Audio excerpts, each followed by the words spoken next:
మాజీ మంత్రివర్యులు దాడి వీరభద్రరావు అభిమానులతో ఆత్మీయ సమావేశమైన జిల్లా ఉమ్మడి అభ్యర్థి సీఎం రమేష్ కొనతాల రామకృష్ణ.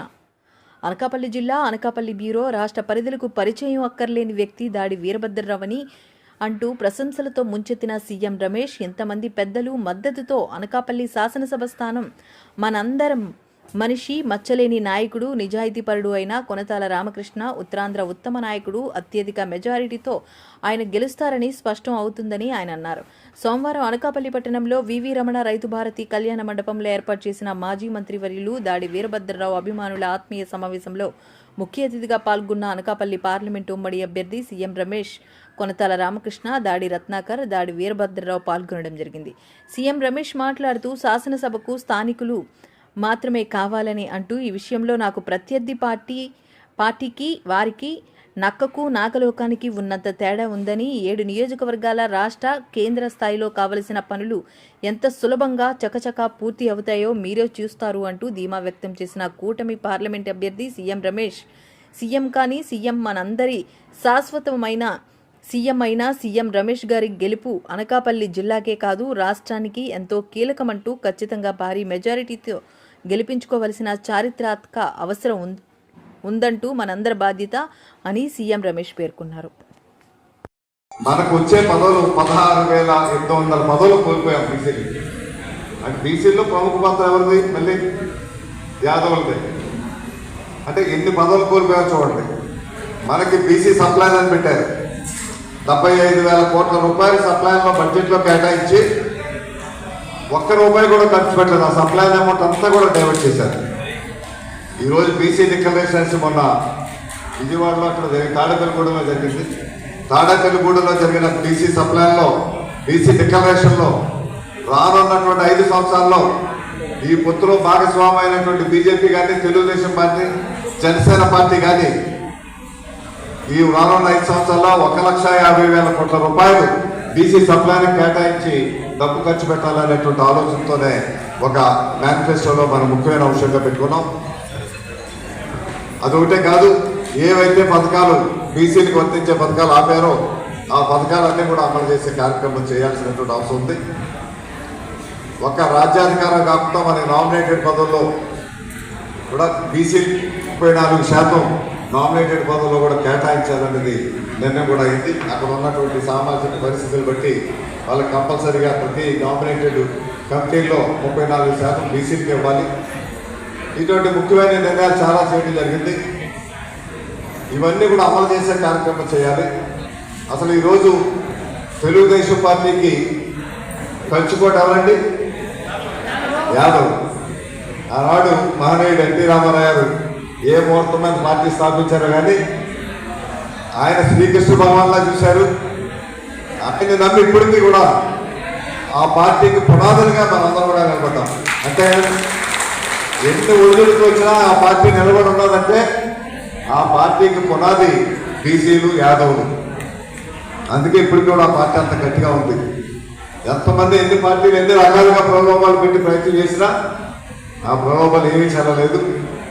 అక్కడ మేము కాంగ్రెస్ పార్టీలో మేము చాలాసార్లు ప్రయత్నం చేసాం. ఏదో విధంగా మనకి యాదవ్ కమ్యూనిటీని మళ్ళీ ఆకట్టుకోవాలి, మనమే ప్రకటించుకోవాలని చాలా పథకాలు పెట్టి చేసినప్పటికీ ఎందుకంటే ఇప్పుడే అనుకున్నాం, వారు ఒక మాట ఇస్తే ప్రాణం పోయినా ఆ మాట మీద ఉంటారు. అందులో వారికి నాకు లబ్ధి ఏంటి అని ఆలోచించలేదు. మేము ఒక మాట ఇచ్చాము, మా పెద్దలు మాట ఇచ్చారు, ఆ మాట ప్రకారం వెళ్ళిపోవాలి, అదొకటే పెట్టుకున్నాం. మేనేజింగ్ సెక్రటరీ అయిన రత్నాకర్ గారికి, సాయినాథరావు గారికి, సుభాష్ చంద్రబోస్ గారికి, లపి శ్రీనివాస్ గారికి, వెంకటరమణ గారికి, నరసింహులు గారికి,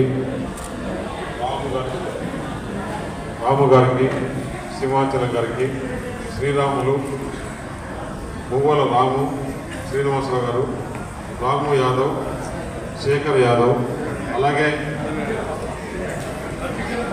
మణికల్ల బాబురావు గారికి,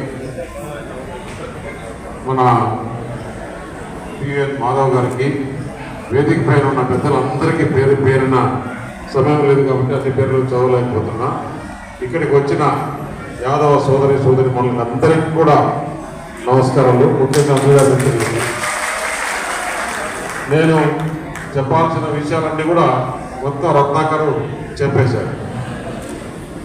నేను ఒకటి చెప్తున్నా, మళ్ళీ కూడా జిల్లా అంతా కూడా యాదవుల సమావేశం పెట్టి కేంద్ర మంత్రివర్యులు భూపేంద్ర యాదవ్ గారిని కూడా ఇక్కడికి తీసుకొని వచ్చి సమావేశం చేస్తామని చెప్పేసి తెలియజేస్తున్నారు. తెలుగుదేశం పార్టీలో ఏ విధంగా బీసీలకు నందమూరి తారక రామారావు గారు రిజర్వేషన్లు పెడితే ఆ రిజర్వేషన్లో ఇప్పుడు 10% తీసి చాలామంది బీసీ సోదరులకి ముఖ్యంగా యాదవులకి అన్యాయం చేయడం జరిగింది. అతను చెప్తున్నాడు ముఖ్యమంత్రి ఏదైతే నా బీసీలు నా బీసీలు నా బీసీలు అని, అతను కేవలం బీసీ కార్పొరేషన్ అని పెట్టి ఏమాత్రం బడ్జెట్ ఇవ్వకుండా వారికి అవమానం చేసినా కానీ వారికి ఎక్కడ కూడా ఊరికి అలంకారప్రాయం కోసం పదవులు పెట్టేసి బీసీలకు అని చెప్పి ఈరోజు ఎలక్షన్ల కోసం అని చెప్పేసి అతను కొత్త ఎత్తుగడ వేశాడు.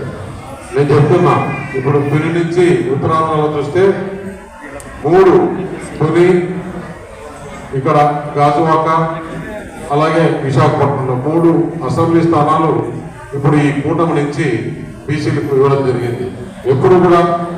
ఇప్పుడు అందులో ముఖ్యంగా ఈ కూటమి ఏదైతే భారతీయ జనతా పార్టీ, తెలుగుదేశం, జనసేన ముగ్గురు కూడా యాదవులకు మంచి గౌరవం ఇచ్చే పార్టీలే. మన ప్రధానమంత్రి పెద్ద బీసీ. దాని తర్వాత ఏదైతే కేంద్రంలో నేను పార్లమెంట్లో 12 సంవత్సరాలు ఉన్నప్పుడు నాకు ప్రతి ఒక్క బీసీ నాయకుడు అంటే మామూలు నాయకుడు కాదు, ఎప్పటి నుంచో వాళ్ళు చాలా పేరు ప్రఖ్యాతులు, భారతదేశంలో రాజకీయాలనే